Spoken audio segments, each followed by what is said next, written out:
Let's have a look at this part-part total model and why it's so important. When you look at the new Australian curriculum version 9 around mathematics, they really emphasise that we need to be doing this with students. And that's fantastic because it is so important. And there's so many wonderful learning opportunities that can be linked. So to start with, you've probably seen me post stuff before where you might ask a student to put down a rod and then find two numbers that are equal when we join that to it. So we can see that they can do that, and it's really great because it really shows that idea of equivalence so fantastically. And there's lots of different activities you can do, but what I want to bring your attention to is this here, these equations. It's really important that we don't just show students this way of thinking.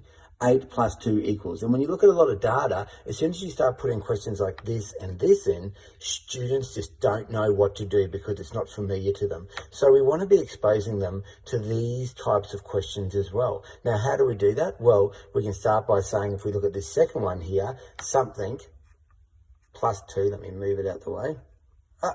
Okay. The unknown plus 2 equals or is equivalent to 10. So they've got to find that number and they can drop the 8 in there. Or the other way around, we put the 8 down and we get them to find the number that is equal to 10. And then obviously the next one we can do is where we remove that. So that's really important. I want to show you another idea that you can use. If we've got this model here and the students have been exposed to this, I want you to do things like this. Put in a number. I'm going to use a different example. I'm going to put in the number 13 here. Now, we can tell them, okay, find as many different numbers that go together to find 13. That's great, okay? Or we can do different things like we can put the 4 in here and we can put our unknown here. If I'm doing algebra, we could put A or X or N or anything like that, and we need them to find this number here. Look at the thinking involved in doing it that way, rather than putting, okay, let's put 9 and 4 and get them to find the top one. So change it around. You can put this is the missing one and this, and that draws them in here. Now, when you want to extend them past their basic facts of 10, we can start doing some cool stuff like this. So I can put the 10 and the 3 down there, and we can ask them to find two numbers that are equal to 10. So we could set that up as an equation if we wanted to. Over here, I'll give you an example. Something plus something equals 13. All right, and they need to find that. You can give them clues, just like I've shown you. You can put a 7 in there at the front, okay?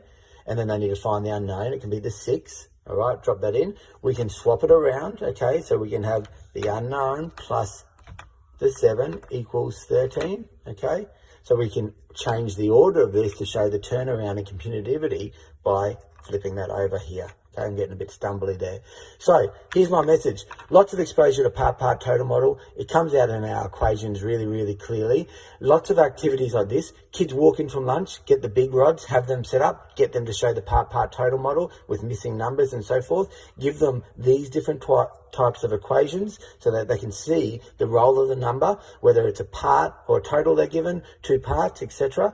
And give them lots of opportunities to use this model in written form and filling the missing blanks. And as much variety as possible is really important. Okay, there's something for you to think about over your school holidays. Bye for now.